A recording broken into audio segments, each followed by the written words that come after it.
Opa! E aí, beleza?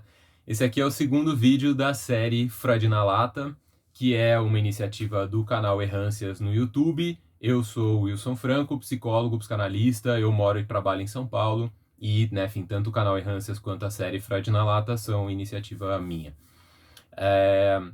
A ideia desse vídeo aqui, o segundo vídeo da série, é explicar quem é Freud na fila do pão. Por que a gente fala de Freud ainda hoje?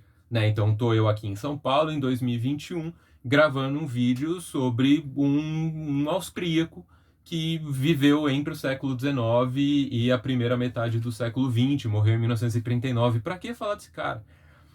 Então, a ideia desse vídeo é responder essa pergunta. Bom, para começar, então, quem foi Freud? Freud é o sobrenome de um cara, né, que ficou notabilizado como Sigmund Freud. E ele, como eu disse, então, né, enfim, nasceu e viveu na Áustria praticamente a vida inteira. Ele foi para Londres fugindo, né, enfim, do nazismo no finalzinho da vida. Mas esse cara, então, viveu na Áustria, nasceu em 1856, então no meio do século XIX, e foi morrer em 1939, então já se aproximando da metade do século XX. E a gente fala dele até hoje porque ele criou a psicanálise. Então, né, enfim, Freud é estudado até hoje porque ele conquistou aí, né, enfim, ele atingiu esse feito que foi criar a psicanálise, que é uma discursividade, né? Psicanálise é mais de uma coisa. Então, psicanálise é uma modalidade clínica, então tem pessoas como eu que são psicanalistas, né? Então, né, enfim, eu tô no meu consultório ou numa instituição fazendo psicanálise, então psicanálise é algo que se faz clinicamente.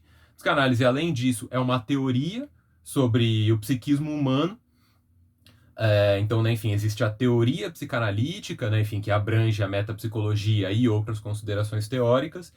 E, além disso, né, então, além de ser uma modalidade, né, enfim, uma praxis, né, uma modalidade clínica, e além de ser uma teoria sobre o psiquismo humano, a psicanálise é um movimento. Então, você tem uma série de associações, comunidades, coletivos, instituições, no fundo, que trabalham com psicanálise, que fazem psicanálise, que transmitem psicanálise.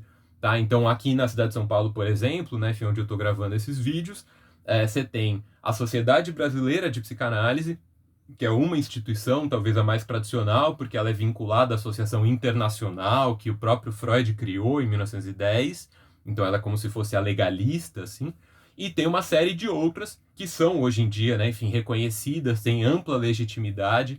A psicanálise não é centralizada hoje em dia, então você tem instituições como o Instituto Sede Sapiense, que fica em Perdizes, né, enfim, numa zona nobre de São Paulo, que oferece formações que são consagradas, né, enfim, de onde as pessoas, né, saiu muita gente famosa, influente e tal. E tem instituições como o Fórum do Campo Lacaniano, que é de um desdobramento específico da psicanálise, que é o lacanismo, que é, né, enfim, todo modo de pensar e fazer psicanálise inspirado pela obra de um outro cara, um francês que viveu depois, que chama Jacques Lacan. Então, né, enfim, a psicanálise virou um movimento muito amplo, que tem uma penetração, né, enfim, muito abrangente nas sociedades, né, enfim, contemporâneas. E isso tudo tem a ver com Freud, no limite, porque ele que começou essa história inteira. Né? E mais do que isso, a psicanálise ficou muito associada a ele, porque ele criou a psicanálise a partir de uma aventura que diz muito dele, está muito vinculada a ele.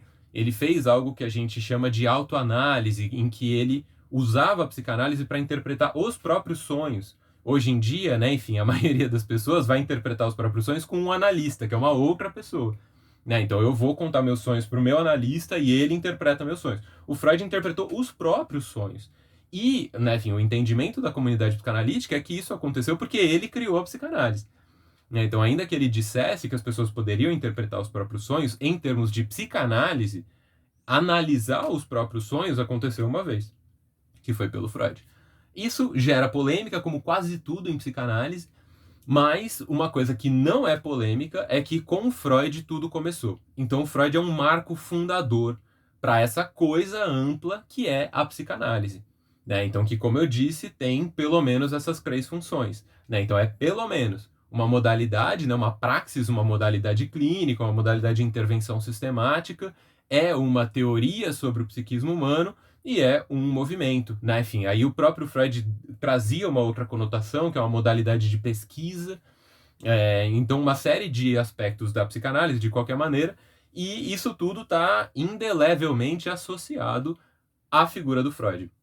Então, por que a gente fala de Freud hoje? Porque ele é o caminho para a gente acessar a psicanálise, para a gente entender a psicanálise, para a gente poder se localizar nessa monstruosidade, nessa coisa gigantesca que é a psicanálise no contemporâneo. É a partir de Freud que as coisas se situam, né? Então é um pouco por aí que eu entendo a pertinência de uma série de vídeos no YouTube sobre o Freud, que morreu em 39, quando nem internet tinha. Então é por aí que eu passo, é por aí que eu entendo, e por isso que eu acho pertinente a gente estudar Freud ainda hoje. Então, né, enfim, a gente vai ter oportunidade para discutir um pouco mais essas coisas que eu estou falando aqui. Isso tudo vai se complicando um pouquinho ao longo desses vídeos que a gente está, né, enfim, caminhando juntos. Mas, inicialmente, então, é por aí. Para que Freud hoje? Para poder entender essa grande invenção que é a psicanálise, que tem repercussões, né? Tanto para as modalidades de cuidado profissional em saúde no contemporâneo, para outras modalidades de intervenção, porque a psicanálise está para além do campo da saúde, para entender essa teoria, que é a teoria psicanalítica, que é uma, né, enfim, das teorias mais mobilizadas para tentar entender o humano como um fenômeno, né, o psiquismo humano, e, além disso, para entender esse movimento, né, essa constelação, essa miríade de associações, coletivos, sociedades, instituições e tudo mais. Então, para que Freud? Para isso, tá? E aí, né, enfim, no próximo vídeo eu vou mostrar para vocês, então, se esse é o Freud, tá bom? Então eu quero saber qual é que é a do Freud, como eu faço. O próximo vídeo vai ser sobre isso, beleza? Vem comigo.